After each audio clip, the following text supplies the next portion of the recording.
another episode of the Atlantic CIL podcast. I'm your host, Donald Campbell. I'm here with my friend and vice chair of the board of Atlantic CIL, Alyson Bakley. We've known each other for quite a bit, and we reconnected when I started a few years into the CIL, and then we reconnected. So we've been reconnecting ever since, and I'm happy to have her. Hi, Alyson. Hi, thanks so much for having me. Yeah, you said this is your first pod. Go ahead. You're the man with the resources, so Yes. Yeah. I use you a little much. So. Yes. No, you don't. This is what we're here for. I always say to people, because they hear our name, Atlantic Center for Independent Living, and they want to come live here. So my tagline is we're a resource, support, and advocacy center. Nobody lives here, but we are the people you go to for resource to support and advocacy for your disability world. So Alice, let's start there. So what's your disability kind of origin story? How did you get to leading an organization like an Atlantic CIL? What you want to share, what you're comfortable with? So you can talk about kind of your journey and how you got connected to us. Sure. So I guess I'll just start with, I know some of my story may be similar to others, as like you kind of didn't know you had a disability for a long time, and you were just like, oh, that's just an Alyson thing that Alyson has. Yes. So my whole life I kind of had some issues with like heat and humidity. Thought it was due to asthma, which we're still not sure if I have. But during the pandemic, and just to keep a long story super duper short, during the pandemic, my husband and I were on a walk. We had trained with Tadris prior, ran a half marathon. I ran a bunch of 5Ks, not very fast, but I still ran.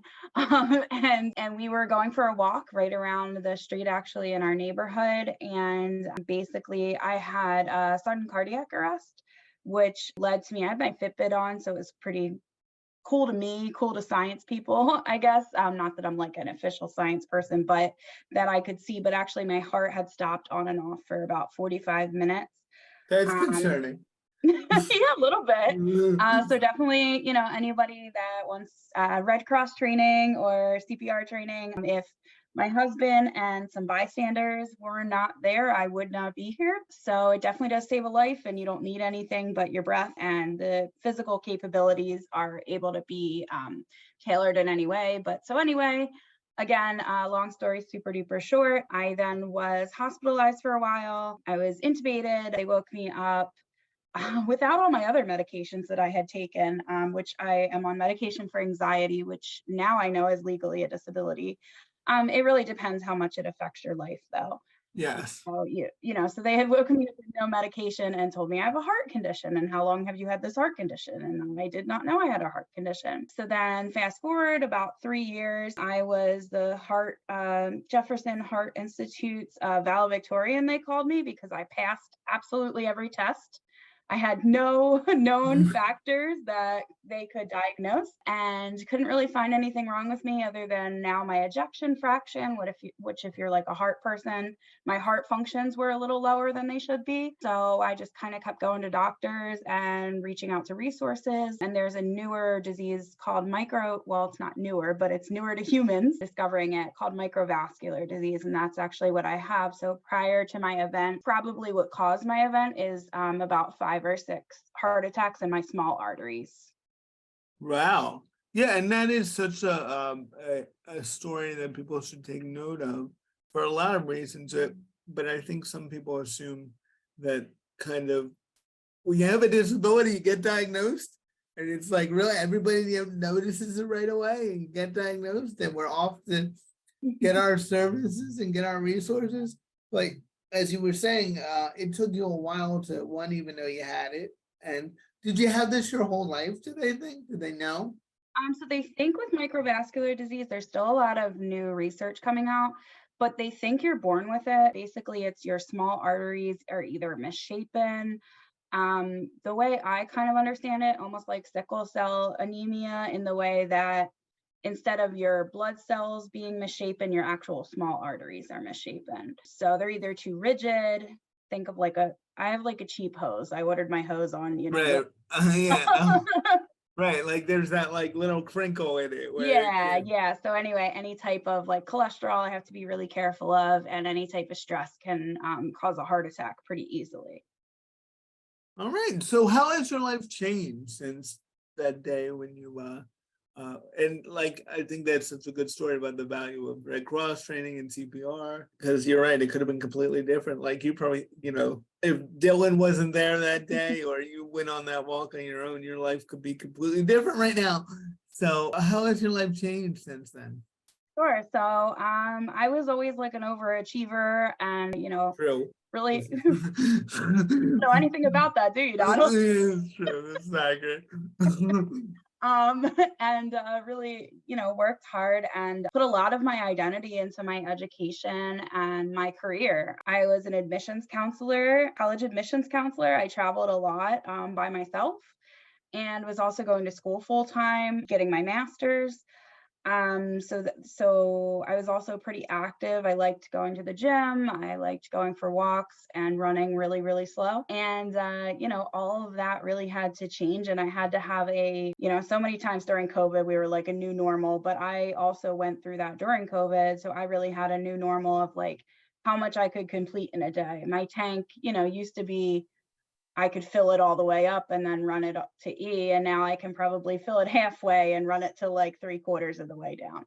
Right. And Um, was that transition difficult? Was that, I mean, especially during COVID, was that hard to readjust kind of your own standards and your own expectations of yourself? yeah, it was really tough. I have written on my mirror like you're your own best friend, and like not in a corny way, but to be like, what would you tell your friend? Like, because Right. basically I was going through like, oh, I'm so lazy. Today all I did was take a Right. shower and brush my teeth. It takes me about an hour to 2 hours to get ready. And, I have to take breaks in between like doing my shower and then drying my hair. I can't stand for very long, and just my focus. I have a lot of issues with that. So yeah, it's totally different. And I think I kind of lost my train of thought. It's all right. No, it's fine. But It's I fine. guess, I just, I think what you said is so important about how the way we talk to ourselves, sometimes can be so mean to ourselves by ourselves. And, you know, yeah. One of the things that I learned is most strangers are actually really nice and accommodating. Most yes, people, it's really interesting. And I've also gone out of my comfort zone a little bit since I've had my disability, because, it's kind of to the point where, I'm definitely YOLOing as much as I can, and doing things that I haven't been able to you do like only live camping for once health. for any of the non-cool Oh, kids who don't know what that yeah, means. yeah. It's not even cool anymore. You're Yeah, it just was cool when we were yeah, so I've been YOLOing, and just as far as like, taking trips that I may have not taken before, and just explaining to people like, I might need to sit down, but guess what? There's benches a lot of places. And right. if there's not, I will ungraciously sit on the floor and figure out a way to get up without getting too dizzy. And I just take breaks.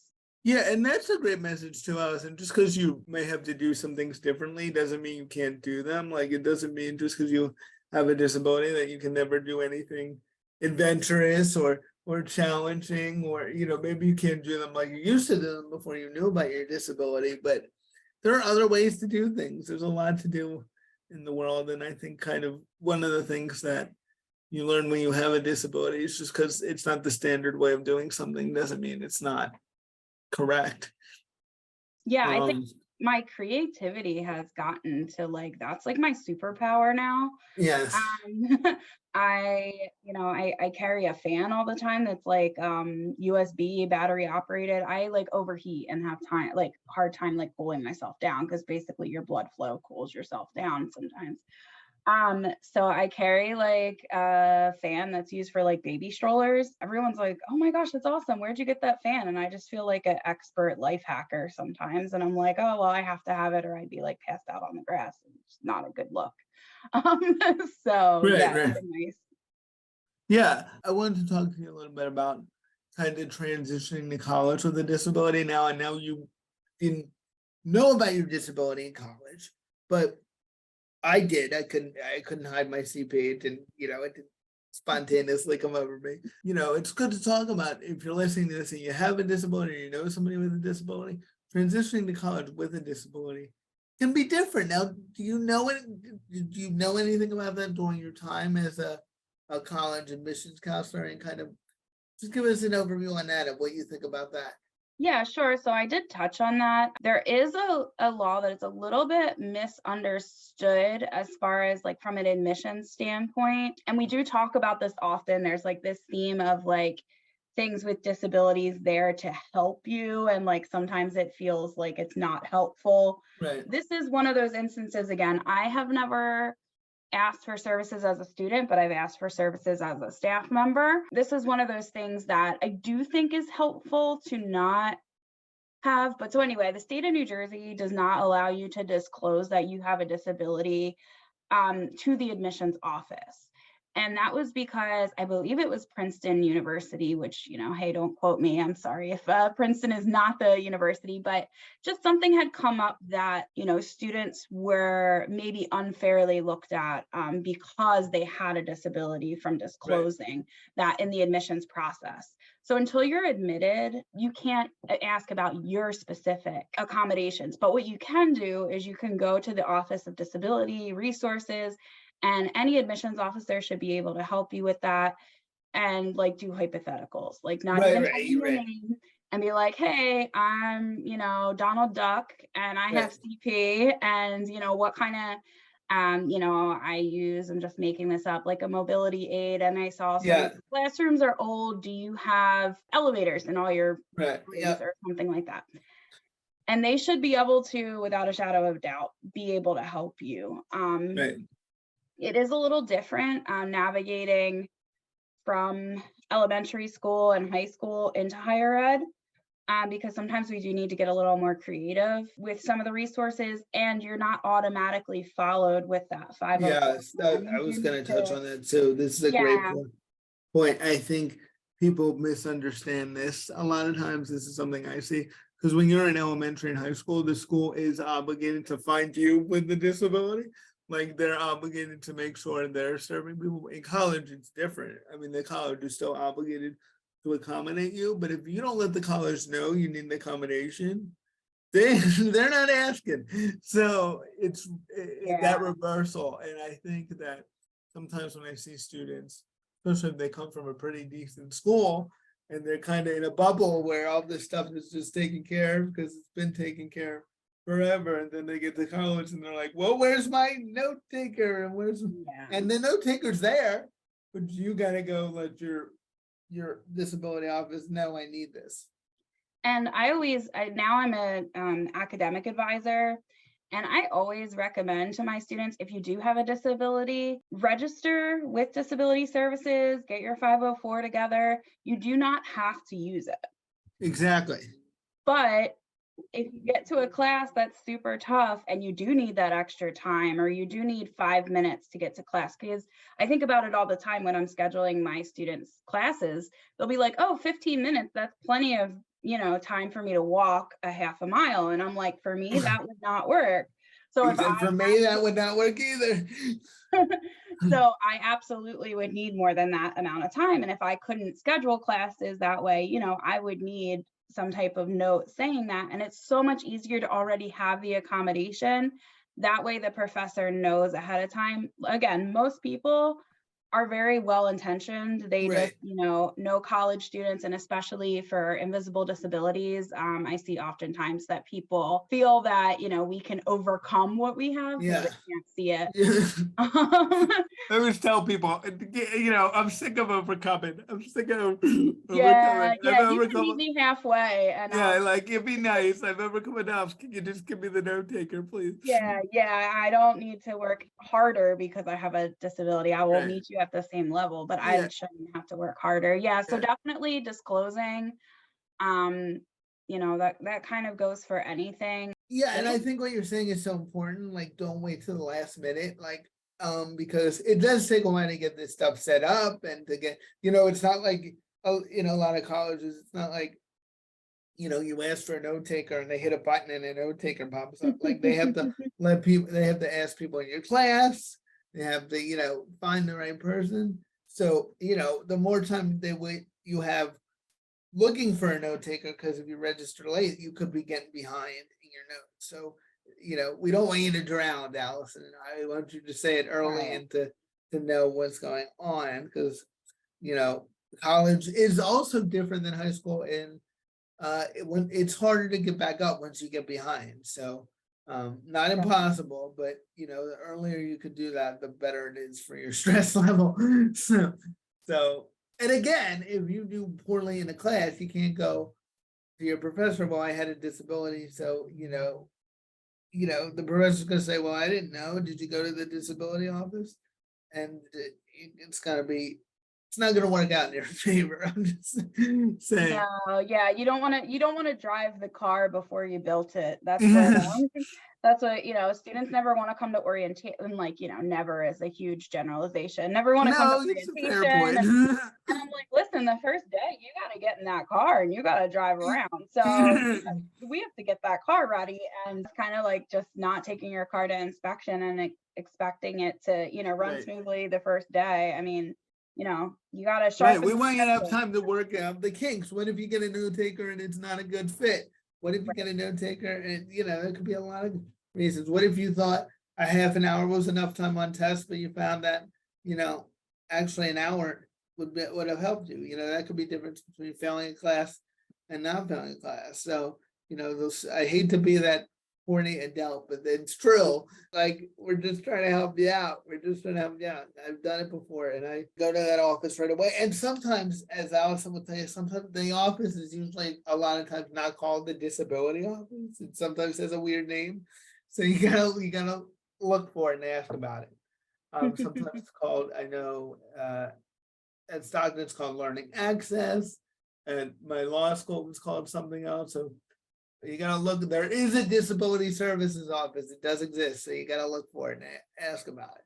And speaking from admissions experience, they should be able to, students would always ask, oh, well, what do I do with my 504? And as an admissions counselor, I say I can't take it. And then as a really good admissions counselor, I would tell you about disability services, but maybe somebody doesn't. Most admissions counselors should know, if not all, about what the campus offers. They just get kind of nervous, especially in New Jersey, because they don't want you to disclose. And then, if you don't get in, Right, it gets right. in. And They it won't makes really write it down. it makes sense. It makes sense. They want to keep that clean. So if they do deny you, you can't say, well, why I let them know I have a disability and does that have anything to do with it. Right. So yeah, so that's just a good note. And yes, then a good admissions counselor should tell you, and a good whoever should tell you. But I guess my big point is, you can only control you, so don't assume that everybody knows what they're doing. It could be a new admissions counselor that's never dealt with this in their life, and they're like, "We don't have an office. There's an office. They exist." Yeah, and one thing that I did learn from you, and being like a newbie to these services, is that 1 in 5 people have a disability. So if you're in a classroom with 25 people, Right. chances are there's a few people with accommodations or that might Or benefit could from qualify, or like you said, hand it over their 504, but maybe having used it, or so don't think you're getting anything that anybody else isn't entitled to either. I know with a disability, and I'm sure you experience this too, us, and sometimes there's embarrassment and I don't want to bother anybody, and there's that whole thing. Or I don't want it to be easier for me. And the way I thought about it is also during this time, I ended up with glasses. And I kept telling the doctor that well, I can read what you said, but it's really hard to read. And he's like, well, let me give you glasses to make it easier. And I'm like, oh, wow. That's what accessibility is about. It's not making it easier. It's just being able to work just as hard as somebody else for the same result. So I shouldn't have to squint and get headaches just to read because I physically can. I should use my glasses. Nobody's giving you an award because you don't use your glasses. That's silly. Yeah, that's a great way to put it. I struggle with that too, especially when I was younger. I would say I don't want any special treatment. But then I realized no, this is just to let me compete on everybody else's level. And actually, all I'm doing by not asking for my accommodations or not accepting my accommodations is making it harder for me, which I love what you say. You don't get an award for that. You just, failed that test that you could have passed if you were given an extra hour, because Right. it takes you longer because you have a processing disability. So, Right. it's just, don't beat yourself up. It's a perfectly reasonable thing to ask for. It's in the law, and it allows you to, with a disability, if you don't get accommodated, you're at a disadvantage. So it's not fair the other way. So Right. And I would also say, like, I feel like my experience being somebody that's become disabled, it's like your target gets smaller. So like it's harder. So you're already at a disadvantage, even with most accommodations, they're not perfect. right, So exactly. so you're still you're still not even on Yes. equal playing footing most of the time. But it has been good and bad because of COVID. I've seen things like virtual meetings, which are really helpful. Yes. Yeah, I'm still that annoying person, everybody at the meetings I go to, that's like, let's have a virtual component. Can we have and I love in person too. I'm an in-person person. Like, I get it. There's a definite value to being in person. But I like that option, and I think we've learned, thanks to Zoom and Google and meetings and Teams, there's so much benefit to at least giving people that option.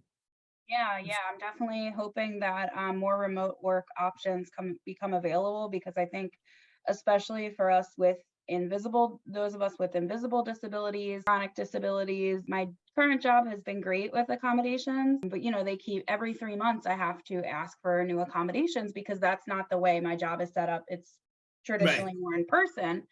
And I'm like, well, I'm not curing my stage 3 heart failure. So every 3 months I just fill out the same paperwork. Which would have never even been available to me pre-COVID. But and they are working with me great, but like it is one of those things that I do hope that the trend goes more in a remote option, at least an option for a couple of days a week. So then that way it's just so much easier to explain the little things that I have set up in my house that like not every office has. Right. And hopefully, it just becomes more commonplace in our culture. And I will continue to push back against people who say it can't be done, of course, if you're doing brain surgery, of course you can't do that over Zoom. We don't know what AI is going to do after the robots attack us, but there's a lot we can do over Zoom. We're doing this over Zoom, and it makes it so much easier than Alyson, you want to come in and do the interview.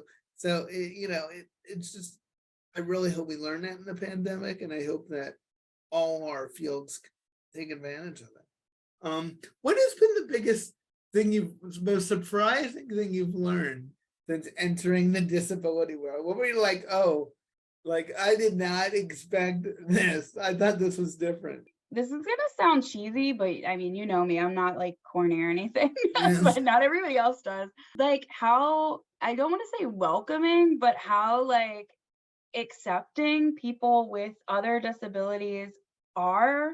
It's not, a competition. And when you do like disclose, especially to somebody that does have a disability or has a family member with a disability, they seem to just get it. Like it almost feels like when you're like struggling through college, and if you talk to somebody that's been to college, they're like, oh my gosh, I know what you're going through. Like da da da da. Here's some things I used. Whereas if somebody hasn't gone to college, I'm not saying, that experience it's totally just valid and a different experience.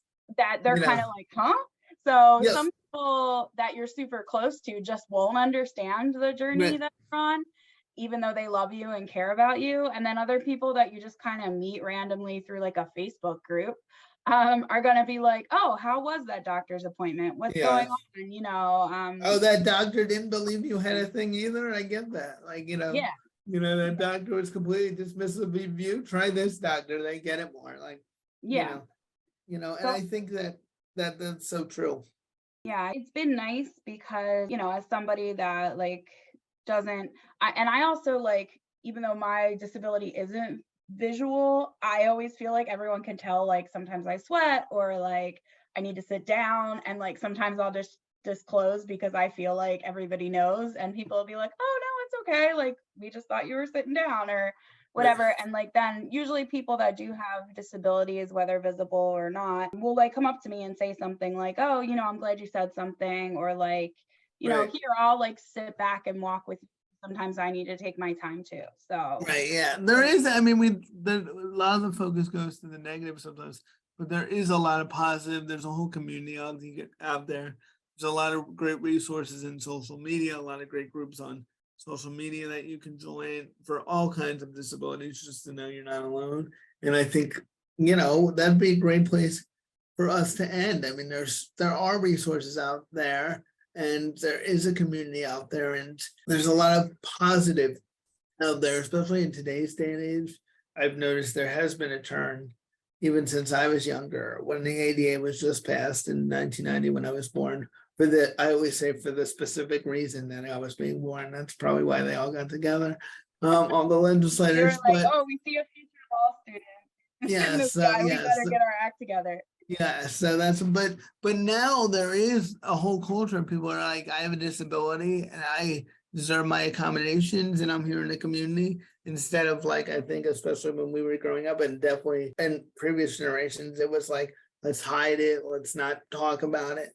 So I'm really excited to see that shift happen. And talk about, and we'll end on this too, talk about, because you have a disability that, like I have cerebral palsy. People know cerebral palsy. It's one of the fit in the box disabilities. I say people get it. Oh, look, the cerebral palsy.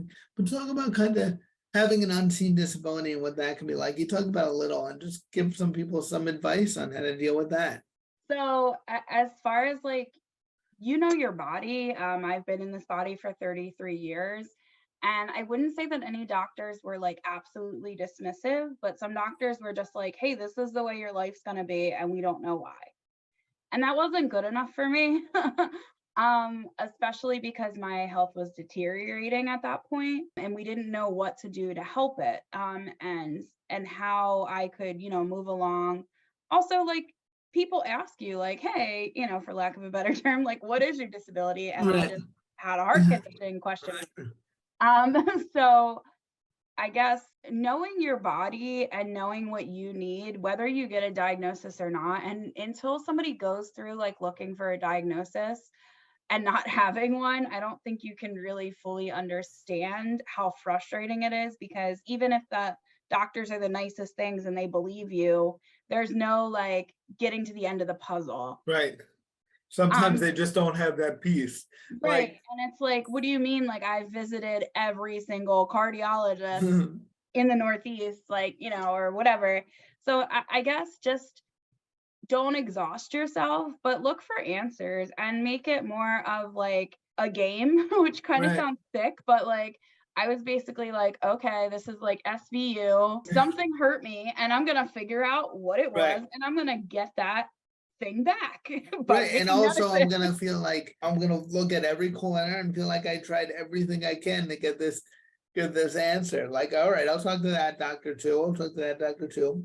And you have found your your answers, and you're still learning every day. But I think that's a great thing to take with.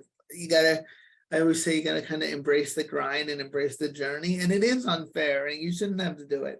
But the only way we ever get answers and put these disabilities on the map is by advocating, is by saying, no, that's not right, is by educating people. And again, I'm not saying we should have to. I'm not saying if this was my ideal world, this is how I would design it. I'm just saying sometimes to change the world, we gotta embrace it a little bit. I know I was with my dad over the weekend. He was visiting from California. Hi, Dad. And he was talking about how when I was born, the nurse told him I would never hold a bottle and never walk.